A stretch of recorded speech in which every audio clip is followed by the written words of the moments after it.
How beautiful it is to be in the same space with a dear friend and brother, Colin Crawford.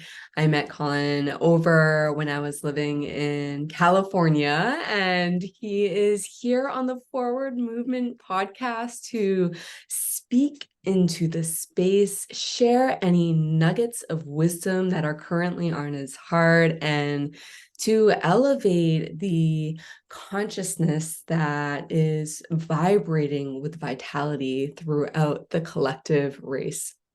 So, Colin, I would love for you to introduce yourself, say what's on your heart, and yeah, I'll give it to you there. Thank you, Renee. I am Colin Crawford, and uh, for lack of a better term, I'm a human being, right? But this experience that we're all sort of helping each other through, I think sometimes we realize that we're so much more than that. And so I've recently become a father. Like that's one label that could be added to the end of my personage, among others. But yeah, and that's been not a new chapter of my life, but it feels like a whole new book, like a whole new, just different, in all the good ways. And so um yeah, I'm just really honored that you've selected me to share something with the people listening out there. Much love, Colin, and so excited for your sweet little soul that chose you as a father on this beautiful path, and looking forward to seeing their continuing growth. So we're going to dive right in, and I'm wondering, how has the act of forward movement transformed your life? Mm. um I wouldn't be here today, like in any capacity, in any of the ways, if it wasn't for forward movement. And uh, one of my, I think about a couple of my really um, long lived, like deeply passionate things I like to do. And like one of them is when I was younger, I used to bike ride a ton. And I still bike ride, not as much as I'd like to.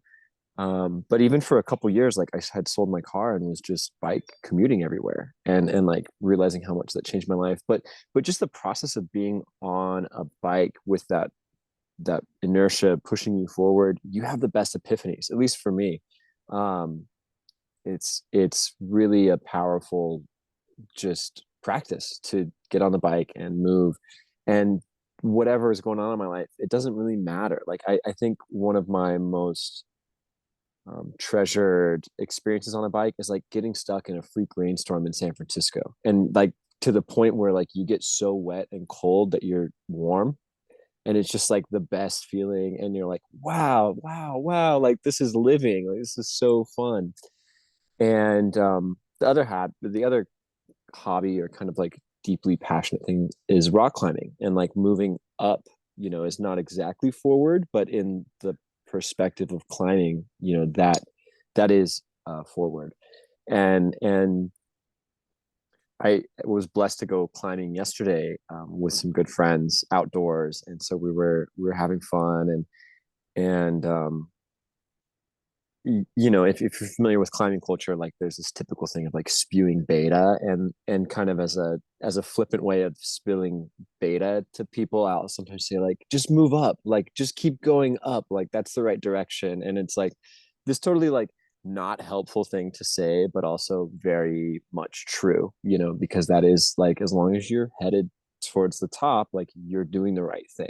It doesn't matter how you're articulating your body. And so um to be direct about your question, like I guess that those two practices that I find myself filling my free time with, if I'm not doing anything else, I'd like to do one of those two things. Um, Really help me condense my thoughts and the energies of my mind a lot into something that's able to um, be less frazzled, and um, yeah, like it's really just about taking that next step. Like even if you're unsure about the 18 steps down the road, I don't really know what that looks like, and that doesn't matter as long as you have the faith to move in that direction. That's so important, as opposed to just stagnation or like just sitting here and thinking. And like that is important, to be aware and observe. But if you can do so in a way where you're not stagnant, then it's better. Wow, so deeply resonating. As you know this about myself, as a rock climber, and recently also picked up the bicycle and have been commuting to work. So I'm Oh, relating to okay. both as well too. And deep down, the rock climbing experiences are completely grounded in the breath of forward movement. And I'm curious, Colin, when you shared yesterday with your buddies and when you were out climbing, when you continue to say, like, just keep going, just keep moving forward, were individuals open and receptive to that? Or do you think that it kind of like passed through their mind? Or what was that engagement and interaction like for you? Um, One of my character traits is I kind of use humor to cut through things, like to get people's attention. And so I think it's kind of perceived as being funny, like, oh, that, like, if you say it at the right time and they're like, where do I go next? And they're like, there's this thing here, and I don't know if I can get my foot there. And then you're like, just keep moving up, just go up. Like, it's just like, uh, I think it's funny, and I make myself laugh, and that's even if it's kind of an asshole type of thing to say, like when someone's up there above you, and you're like, hey, like, you know what I mean? Is I don't care what you do, like, you know, um, but it really is such a poignant way to just don't think about it and just like feel it and move, right, and keep that movement sustained. And like on a more serious topic, I remember when I was a young man, like maybe this is 2010, so 17, 18 years old. And, um, without going like off into the sticks, like I was adopted. So I grew up in a family that wasn't my biological parents. And I knew that the whole time. And so I had these goals when I was maybe 16 that I clearly defined, to go and meet my biological parents and meet each of them. I knew a little bit about their situation and where they're at. And so I didn't know what that looked like though, but I knew that at that time, like I was 18 now, I had just turned 18, and I was able to make my own decisions legally. And so I just like left the state that I had grown up in, moved back to California where I was born, and had spent all of the first 6 months of my life. So I don't remember any of that, but just that bravery that I didn't even think about. It was just reflexive. Like I didn't even like, oh, what am I going to do when I get there and do? I was just like, no, I have it. I have enough money to buy the ticket. I bought the ticket, and I, figured out what I needed to do to tie up any loose ends. And I was in California, 2 weeks after my 18th birthday. And, now I can look back as like a 31-year-old man, and, all of those, moments of truth where I could have turned this way or that way. And, it's just really um, powerful to kind of play the what if game, even though it's not necessarily helpful. But you're like, hey, if I had made a decision differently or stalled out at this moment in my life, like I very easily could have been, in a vastly different reality right now. And, it's just so much gratitude for where I'm at now, and like how beautiful my life is at this moment, and also how much opportunity I have to increase the beauty of my life at the same time. Um, and none of that would be possible without my feet on the pedals, right? To use the bike metaphor, or without, my hands on the holds of the rock wall, like ready to move. And if I would have just fucking parked the bike, or just waited the rope and just hung out there, like I wouldn't have you know any of the things I have today. So Hmm. Taking a moment to breathe into your personal experiences, Colin, and the courage and the bravery it takes to, have enough money to buy the ticket and not think or feel into what would happen after that, right? And mhm. just so beautiful for you in those moments and landing where you are now. Are there areas in your life now where you're kind of in that in between of there's a choice to be made, and is my foot on the pedal, or am I starting to slow down the momentum a little bit? Hmm. I I definitely have like a few arenas of potential that are just sitting there, and I don't want potential, right? I want actualized embodied self. Like potential is wasted energy, and so that that definitely it revolves a lot around like my personal expression. I think that there are um a few things that like the world needs to hear me say, or that I just need to say like for the world to hear, right? I'm not sure what end of the stick is better to describe it, but yeah, like I have a shit ton of stuff that I've written, but it's all just like there and it hasn't been organized into some sort of accessible thing for other people to enjoy.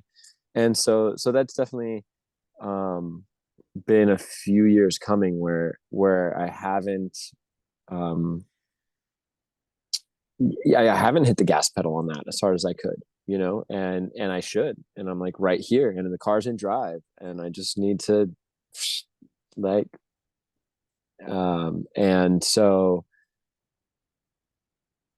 yeah, my vague description of like I need to write a book is yes. The book's waiting for you, Colin. Yeah, the book's Okay. already written out there. I just need to, you know what I mean? Yeah. Oh yeah, bring it into form.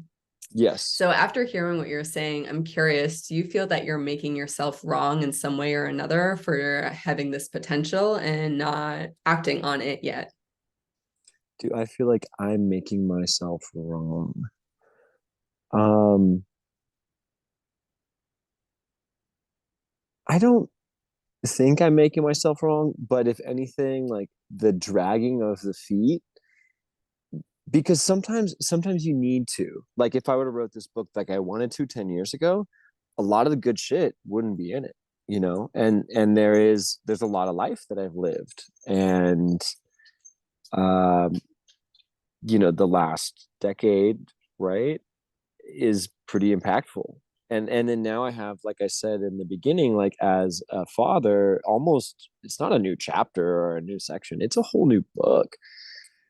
And that's just for me, like that's separate from this other individual that's now, relying on me for their material needs, for the next 18 years or so. And emotional needs for however long they want it after that, right? And so um I don't think I'm necessarily making myself wrong, because sometimes you need that last ingredient that isn't available until like right before. And so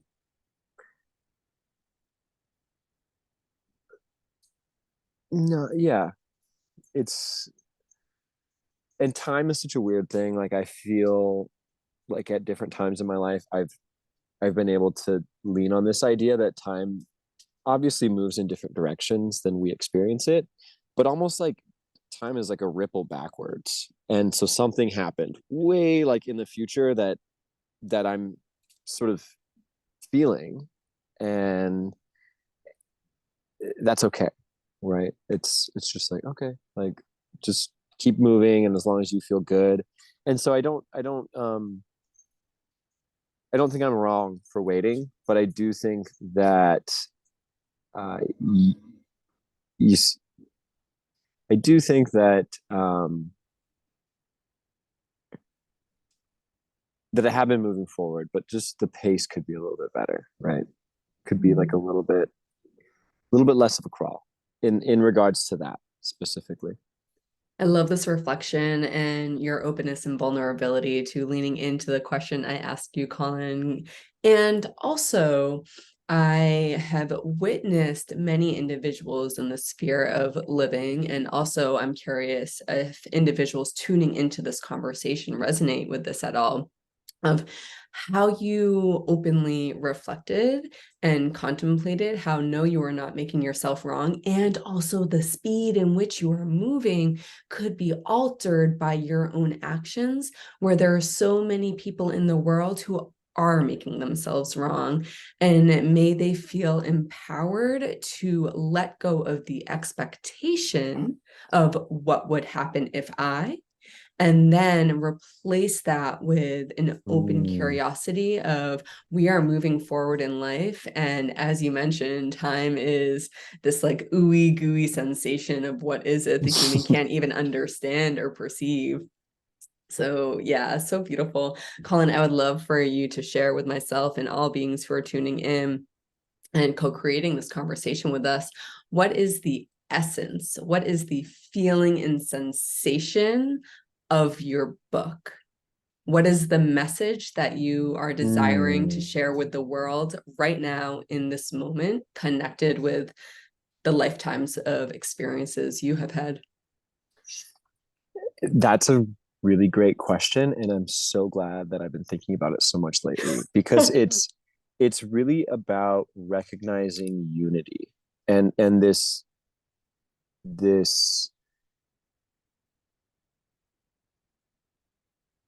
dissolving of separateness, and in a certain way, like it's not a book about me, even though it uses examples of things that I have lived through in my life. It's a book about everyone, and how we're all adopted, like we're all separated from our mother, at a young age, like increasingly younger and younger, with the pervasiveness of our modern society, like removing us from our natural environment.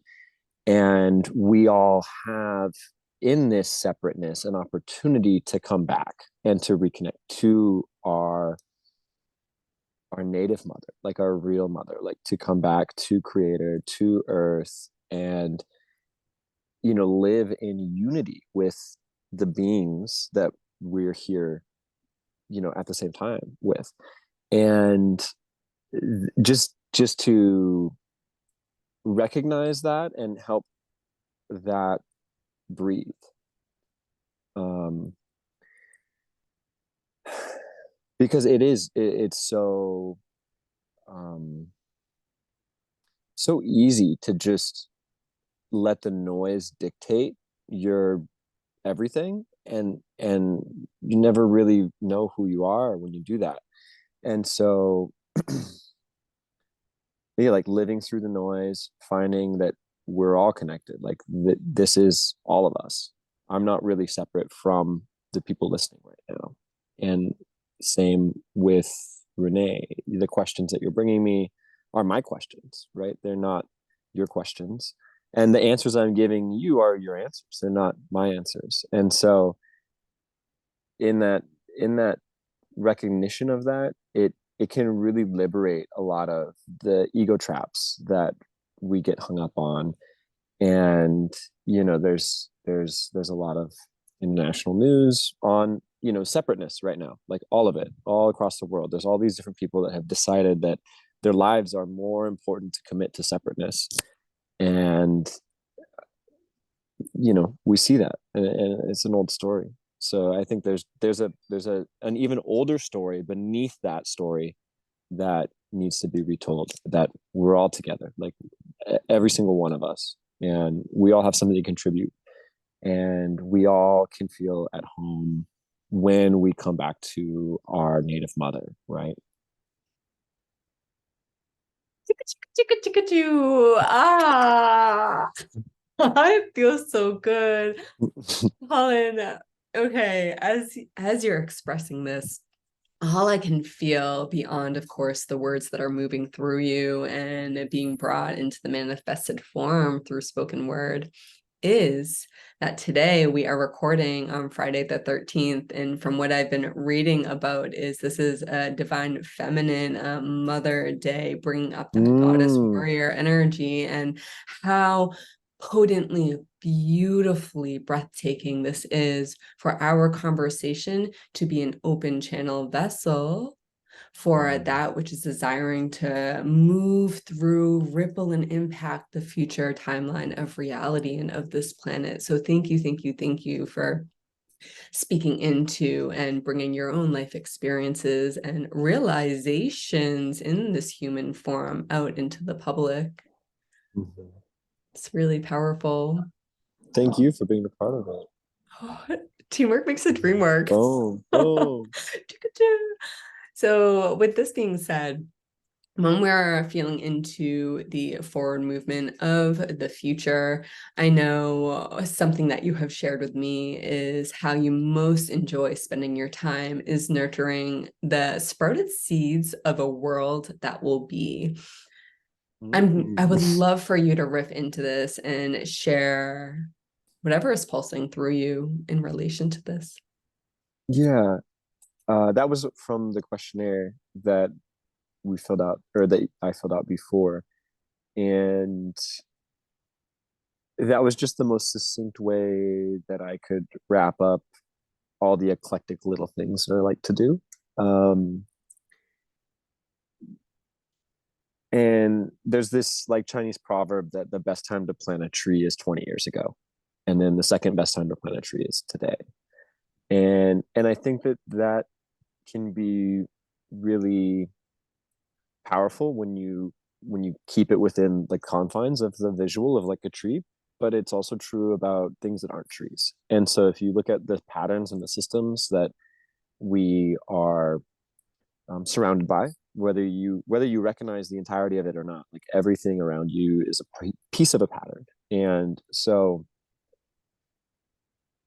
finding ways to make those patterns more valuable is for me, I think, what the new world is. There's there's this there's this word, and this is a guy that I think is one of the most underappreciated geniuses of the 20th century. If you have not encountered Buckminster Fuller, um, go Google him and just kind of like nerd out on some of his stuff. But he had this college class that he taught, and the name of the class was synergetics. So just synergetics. He didn't, I don't think he coined the phrase, but he made it really popular. And it was essentially the study of systems. So it was like systems management.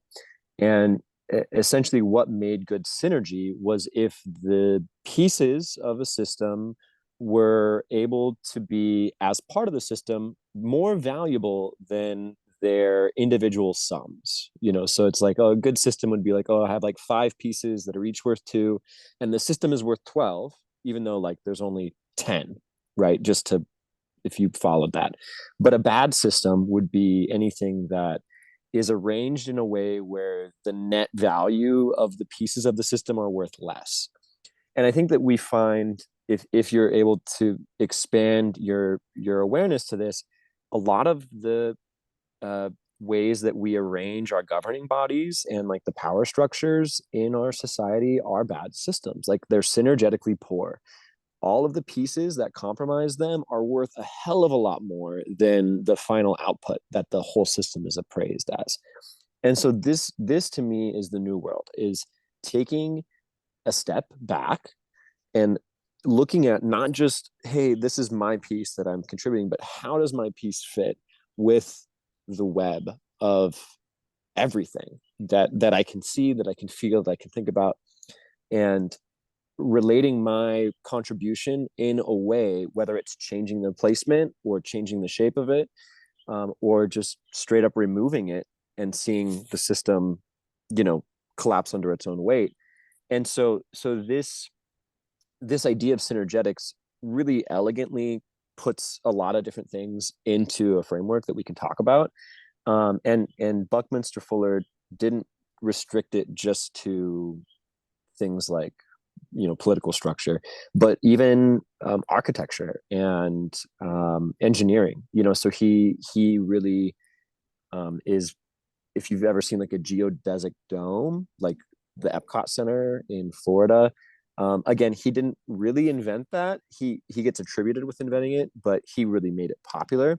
But the way that works, like with that hexagonal tile, essentially that fits with other hexagonal tiles, is that mathematically you could build a geodesic dome as long as, like, if it's out of like a material like steel that's able to support itself, you could mathematically build that as big as you wanted. Like you could build one that would be larger than the planet Earth, and it wouldn't collapse under its own weight.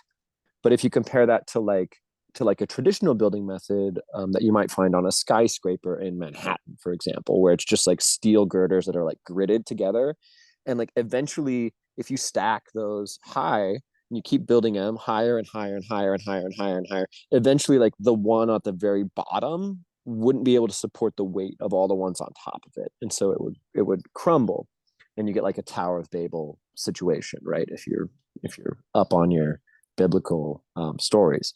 But if you were able to, again, arrange the same pieces of steel, like the same ingredients, but you're arranging them in this hexagonal square that interlocks with the squares next to it, or the hexagons next to it, you could take the same materials, the same technology, and just apply it in a new pattern and create something so much larger. And that's kind of what I'm getting at, is like that's an example of an engineering, architectural way, but also in the language that we use with ourselves and with the people around us, and then in the way that we come together as a larger society. This is really important. And so it kind of fits in with what I was talking about earlier about recognizing unity as the oldest, language. And we've sort of been, we think that, oh, it's always been this way for 2000 years. These people and those people don't get along, and they just, their grandparents killed their grandparents, and then then their children will fight and it's like, that's a narrative that like somebody's keeping alive, and it wasn't always like that. So just having the ability to even acknowledge that, hey, this story that I was told, like, I don't have to believe it, right? And then, like, even if I do believe it, I don't have to let it dictate my life. And what if I invented a new story that worked even better? And I think we can do that in a polite way, and in a way that honors our traditions. Because there are other, kind of more violent ways of like, I'm going to reject your narrative and like make my own. And so it's obviously an art to it, right? That's anything done well is an art. You can be an artist in any field, and it's just somebody who does what they do in a really elegant way. So just bringing more art like to everything. And I think that there is a nurturing aspect of that, um again, to come bring all that like back to your question, is like, there are little seeds that are growing all over the place, and in all these different ways they need a little bit of nurturing. And most of the time you can just leave seeds alone, and like they'll do their thing, and occasionally come back and check on them and like make sure that they're doing good. um but they're not ready to bear fruit yet. You can't pull fruit off of a tiny little sprout. You have to let it find its time, and then once that rhythm moves into the next stage, boom boom, it's an adult plant, now it's a mature plant, now it's boom, and then before you know it, you got fruit. You can start the process all over again. And so that's I think where a lot of people are in this time that we're talking, is they're in this stage where the seeds have sprouted and they're growing, they're delicate, but they are not at a point where they're ready to harvest. And that's a beautiful place to be, because you have all the flexibility to go and expand, the little corner of the world that you call your own. But it takes responsibility, like, and really showing up for yourself and like keeping that environment in a condition that allows life to continue. Mm.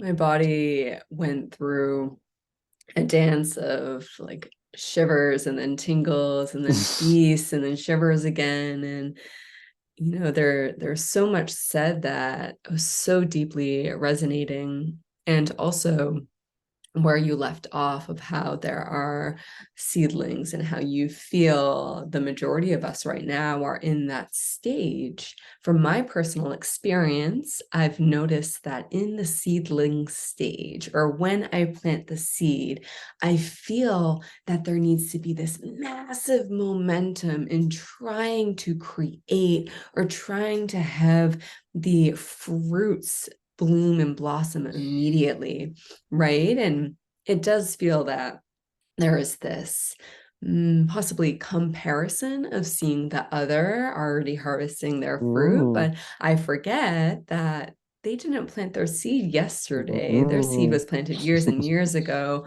And what a mm-hmm, beautiful reminder of the delicate process of even within nurturing your own seed, there is forward mm-hmm, movement, but that forward movement does not need to be fast, quick, and hard. It can be a mm-mm, beautiful dance just as nature does. mm-hmm. Totally, totally.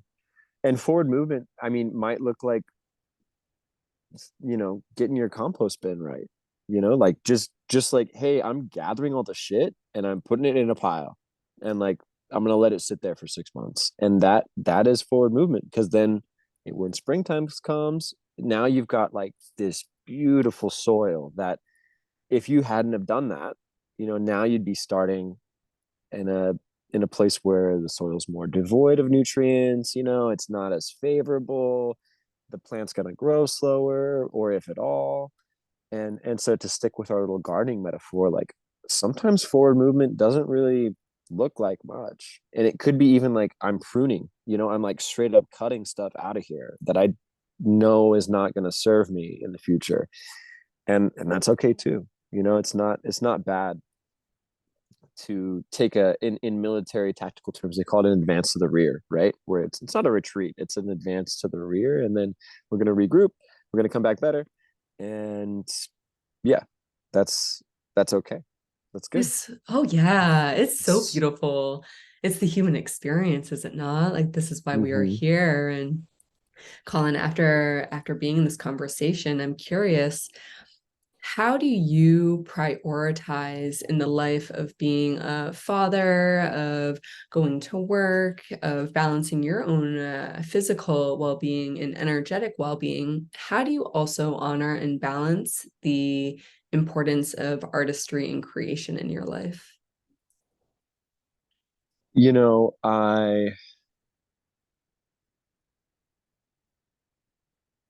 struggle with that because you know I remember 5 6 years ago, I didn't have a girlfriend. I just hung out with my friends, and I had plenty of time. I could spend like 4 hours playing with watercolors and then throw it all away when it was done if I didn't like it.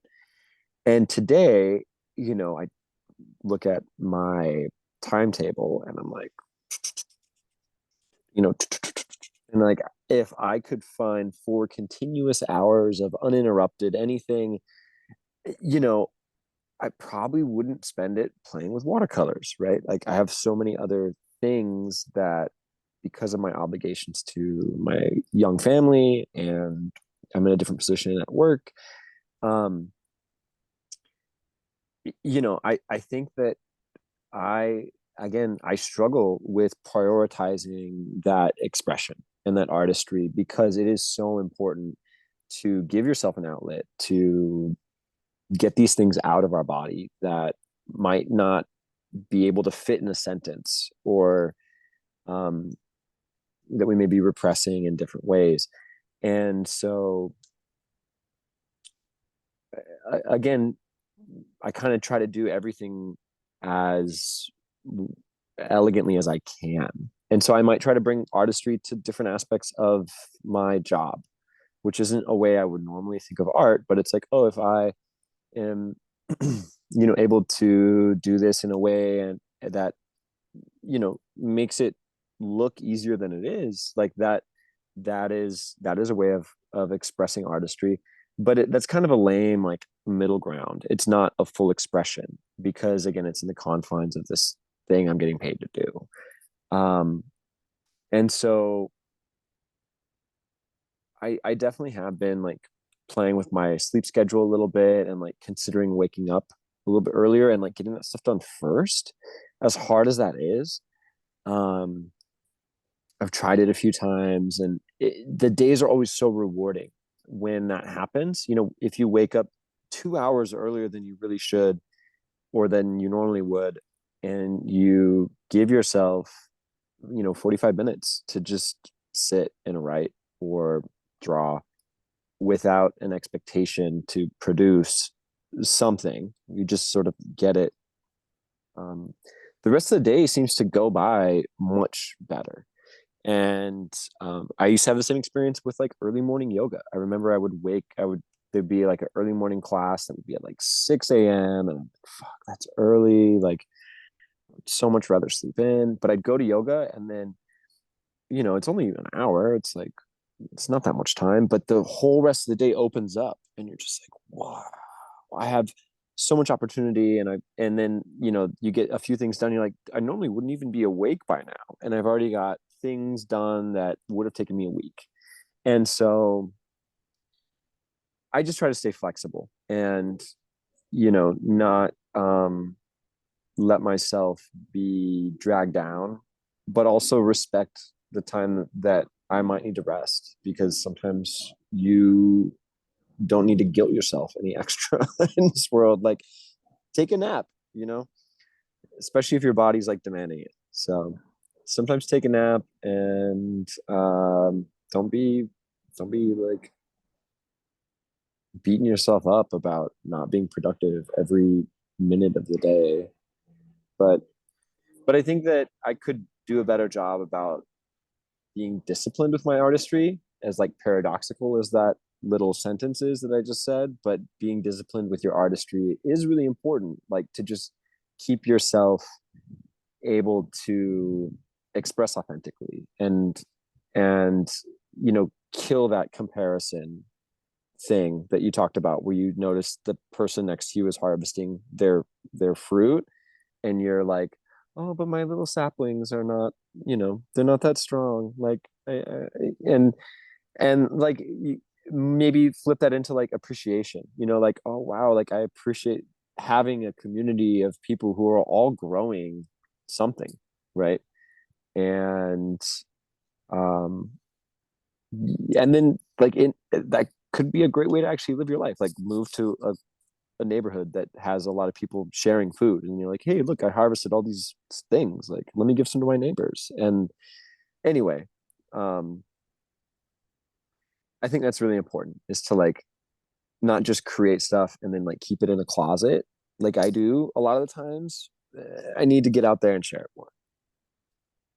And what a beautiful step you leaned into of taking your artistry and sharing it in this vocal expression. Everything that you're Mm-hmm. saying is hidden away. Colin, it's not hidden away. You're bleeding out loud, you're opening and loving out loud as you speak. And I'm almost certain throughout the DNA of my body that that is exactly the expression that is in your written work.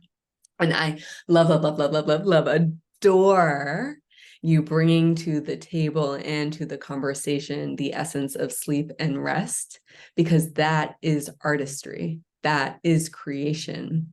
That is still forward movement. In the moment of laying down and sleeping, there's a whole world within your in Mm. your subconscious mind that is being created. The human disconnects that creation from the material creation. I would love to invite the invitation, the merging of that actually being an act of art, an act of Mm. creation.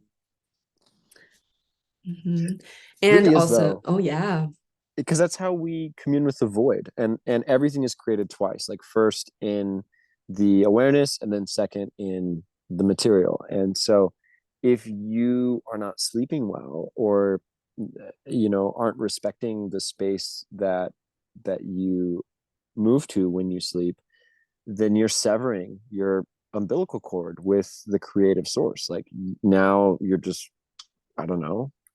And so that is a really, thank you for saying that. Yeah, that sleep itself is a creation. Sleep itself is a creation. And Colin, before we begin to wrap this conversation up, I have one more curiosity of with without leaning into any like somatic movement or experiences right now, Sure. and simply relying on the consciousness of the soul. When you feel into, and maybe you even close your eyes, when you feel into the version of you in the future that has published your book, what actions did you take in the now moment that led to that version of you? Hmm.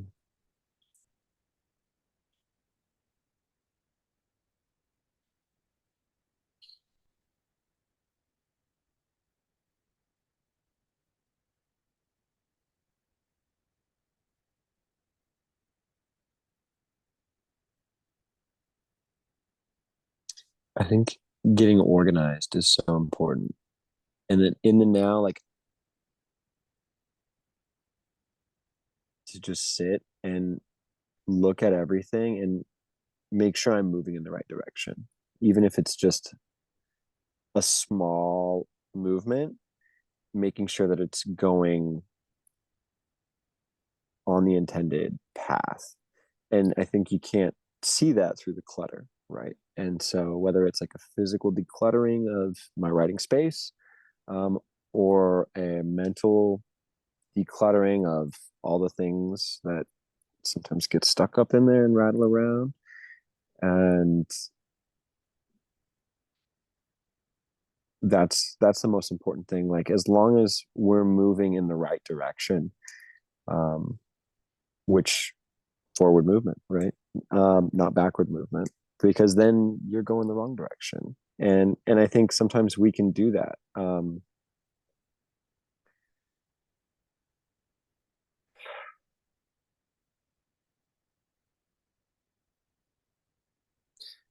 There's this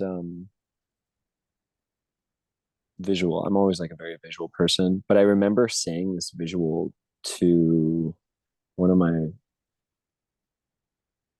I guess, mentors, like when I was a teenager. Um, and it's like if if you're gonna like go up a battlement, like sieging a castle, right? And you have like a big ladder, and you're like in Lord of the Rings, maybe people are familiar with this. And you put the ladder on the wall, and then you like go up and you get into the castle and get whoever, right? But what if you put the ladder on the wrong wall? Right, you were so focused on like in the fray of the battle, you're like, okay, I have my ladder and like I'm trying not to get hit by arrows, and you're like running, you get your ladder and you put it up on the wall and you're like, okay, cool, and then you're like, okay, I gotta go up this ladder, and you get all the way up to the top, and then you realize that like you're on the wrong castle wall. Like how like shitty would that feel, right? And I think a lot of times the busy work that we think is like, I'm being so productive right now and I'm just getting all this stuff done and my to-do list, and then what if that isn't getting you to where you want to go, or where you need to go, or where you were destined to go, right? And so sometimes stepping back and like not being focused on like your efficiency, but more on your effectiveness, right? Because efficiency could be like, I'm doing so well, like I'm doing the wrong thing faster, right? As opposed to like, I'm effective and maybe I'm not getting as much done, but the things that I am doing are bringing me closer to the real place that I need to be. And so for me to in this moment feel into the person that's published the book that I've already written, it is all about effectiveness and balancing not only like the written word that gets distributed, but also like the content of my life, and making sure that I'm not just living this life on some sort of autopilot, right? And actually getting the whole life there, and not just like, oh, I finally wrote the book and like I got it out there, right? But it's come at the expense of my lived experience. That's not what I want either. And so decluttering, making sure that I'm at the right place, and then being as effective as I can be with the least amount of um, frillery, right? I think that's really the art, is like doing the most you can, possibly the biggest impact, the biggest splash in the water with the smallest pebble. Like, how can I make this huge splash with just tiny? So, and that's my challenge for myself. My little pebble, Colin, that was a word for someone. That was a breakthrough for someone out there of where is your ladder going? Oh, hi, my sweetheart. Oh, we meet finally. So, for all beings who are in conversation, Colin, welcome the sweet soul into this conversation in my heart. Hi, honey. Ah, we're both projectors, and my heart just sings so much. Thank you for your Yeah. presence. Thank you for your presence. Thank you for your presence. And that was a breakthrough. Someone out there, many people out there were tapping into this conversation to specifically hear the word that you just spoke, Colin, of how are you putting your ladder on the wrong building? Are you putting all Mm-hmm. of your focus and tension on the building that actually is not the person that you came here to be?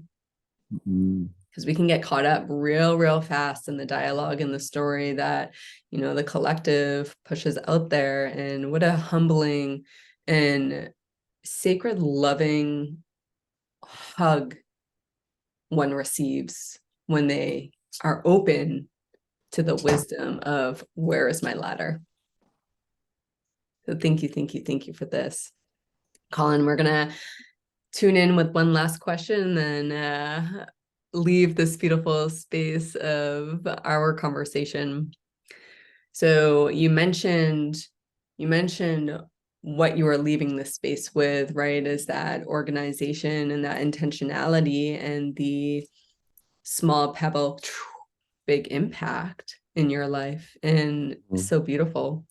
I'm also curious in this moment in time, what is alive in your life right now that still gets to embrace the forward movement? What is alive in my life right now that still gets to embrace the forward movement? Um, I think that,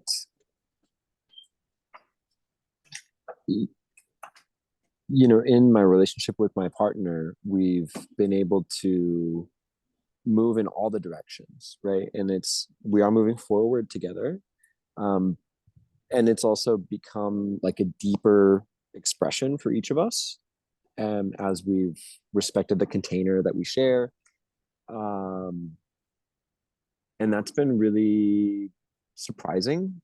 Not like surprising bad, but like both of us come from families that weren't like worth modeling. And so for us to have a new opportunity to repattern current generation and then see how that moves forward in ways that I can't even begin to imagine. Um, I think that is the because it's not just a relationship with another person, it's with me too. Like, it's my relationship with myself that reflects back in this other person. And now we have this like third mirror in it. It's not just like a two-way thing. Now it's like this extra variable in there. And so I've repatterned a lot of my things that I thought would never be, they're just always going to be that way, they would never change. And I'm like, oh, maybe that's not the right way to think about it. And so in showing up, for this other person, I'm not just helping them, right? I'm helping me. And uh, by extension, maybe like a ton of people that I haven't met yet, like all of the people that will that will be impacted by the life of this person, right? And so um yeah, and for those of you who like aren't visually seeing, I'm gesturing to my daughter who's sitting in my lap, so I'm like, yeah, this, if you're just listening in audio you won't get that, but that's what I meant by this other person, um who now has a full opportunity to live the whole world, right? And it's really hard to put into words what that really means. And so I haven't been trying to. I've just been letting it be, right? And just living it and striving to be at least half as present as she is with every instance that I get to spend with her. And it's a challenge, right? Because the world is definitely always trying to tell you something and sell you something with that telling. And you don't have to buy it. So You don't have to buy it. Oh, Colin, for all of the beings out there who are desiring or and also interested in being in your sphere of sharing and communication and vocalizing, where can others find you? um I do have like an Instagram account that it is technically like a business account, but I converted it from my personal. It's more of just like a weird journal that happens to be connected to other people's phones. And so I do have an Instagram. It's just like alchemic dot illuminations, and you could interact with me there. I'm try to be pretty open, and I love questions. If people message me, I message them back. And that's right now like my only public thing. And so I'm not sure what that will look like in the future, but I'll definitely have more opportunity for a connection to be made with people I haven't met yet. So right now that's the one.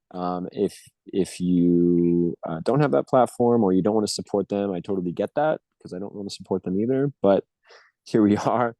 And so yeah, we can always take it off platform. I'm happy to connect with people. I'll give you my cell phone number and just chat with you. But yeah, just make a connection. So amazing, Colin. Thank you for your time, your energy, your awareness, your soul birthing into the space with your heart and your voice. And I'm so grateful for you, brother. Thank you for this time. Yeah, thank you, Renee. You gonna say goodbye, Kalina? Bye. Bye, sweet Say girl. bye. She's like, I don't know.